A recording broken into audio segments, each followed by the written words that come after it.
तो देखो भाई लोग, दी मार्वल के टीजर से ऐसी डिटेल आया हो जो शायद ही आपको किसी यूट्यूबर ने बताई होगी। और अगर आपको ये वीडियो अच्छी लगेगी तो लाइक और सब्सक्राइब करके जाना। सबसे पहले जान लेते हैं आखिर इसकी टाइमलाइन क्या है। ये फिल्म आखिर कौन से समय में एग्जिस्ट करती है, तो इसका जवाब है अवेंजर एंड गेम के 1 या 2 साल के बाद की ये दोनों मूवीज है, मतलब मिस मार्वल और दी मार्वल। क्योंकि मिस मार्वल के एंड सीन में हमने देखा था कि कैप्टन मार्वल कमाला के रूम में आ गई है, तो इसका मतलब ये दोनों की टाइमलाइन सेम है। और शायद सीक्रेट इन्वेजन का इवेंट भी इसके बाद का होगा। इस मूवी में हमें 3 लीड कैरेक्टर देखने को मिलेंगे। पहली तो अपनी कैप्टन मार्वल, दूसरी कमाला खान और तीसरी मोनिका रैम्बो। ये दोनों की ओरिजिन तो हम जानते हैं, लेकिन ये मोनिका रैम्बो है कौन और इसकी ओरिजिन क्या है, तो ये सब जानने के लिए अपने कान खुले रखिए। मोनिका रैम्बो और कोई नहीं बल्कि मारिया रैम्बो की बेटी है, वही मारिया रैम्बो जो अपने कैप्टन मार्वल की दोस्त थी और इसे पावर्स अपनी वांडा की वजह से मिले। लेकिन क्या यार तुमने ये सोचा ये बच्ची इतनी बड़ी हो गई, अपने कैप्टन मार्वल की टीम में भी आ गई, तो अपनी कैप्टन मार्वल की एज क्या होगी? तो अपनी Carol Danvers AKA Captain Marvel की एज है 56 ईयर्स ओल्ड। इतनी उम्र होने के बाद भी इसके चेहरे पे झुर्रियां नहीं आई, बट मैं जवान हूँ अभी भी।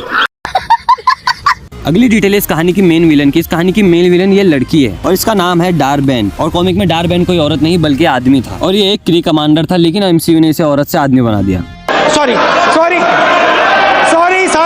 लेकिन MCU ने इसकी ओरिजिन मूवीज में बहुत ज्यादा चेंज कर दी है। इसमें एक क्री कमांडर तो है, लेकिन इनह्यूमन जीन्स के साथ। और मैं ऐसा इसलिए कह रहा हूँ क्योंकि ये भी एक बैंगल यूज करी और ये बैंगल जो है इनह्यूमन के पावर्स को बाहर निकालने में मदद करता है। और भाई लोग, इस डिटेल ने मेरा दिमाग घुमा कर रख दिया था। यहाँ पर अपने तीनों कैरेक्टर एक दूसरे की जगह पर टेलीपोर्ट हो रहे हैं, लेकिन कैसे? मोनिका की वजह से या फिर अपनी कमाला की वजह से? क्योंकि जब मोनिका ने इस अजीब चीज को टच किया तो उसकी जगह पर कमाला आ गई, या फिर कमाला की वजह से? क्योंकि इस सीन में जब कमाला अपनी पावर्स का यूज करती है तो उसकी जगह पर अपनी कैप्टन मार्वल आ जाती है। मेरे हिसाब से तो भाई सारा खेल इन चूड़ियों का है, और इसमें हमारे एसगार्ड की न्यू क्वीन यानी कि वैल्किरी भी दिखने वाली है। आखिरी डिटेल है इस सीन से, यहाँ पे अपने तीनों कैरेक्टर जब इस विलन से लड़ रहे होते हैं तब अपनी कैप्टन मार्वल अपनी पावर्स का यूज नहीं करती है, या फिर ये कहो कि इसकी पावर्स किसी वजह से चली गई है। क्योंकि अगर अपनी कैप्टन मार्वल अपनी पावर्स का यूज करके इस विलन से लड़ेगी तो वो जल्द से जल्द इस कहानी को खत्म कर देगी, और MCU ऐसा होने नहीं देगा। तो हो सकता है कि MCU ने इसको कमजोर कर दिया हो कुछ वक्त के लिए। तो भाई लोग, वीडियो को लाइक और सब्सक्राइब जरूर करके जाना।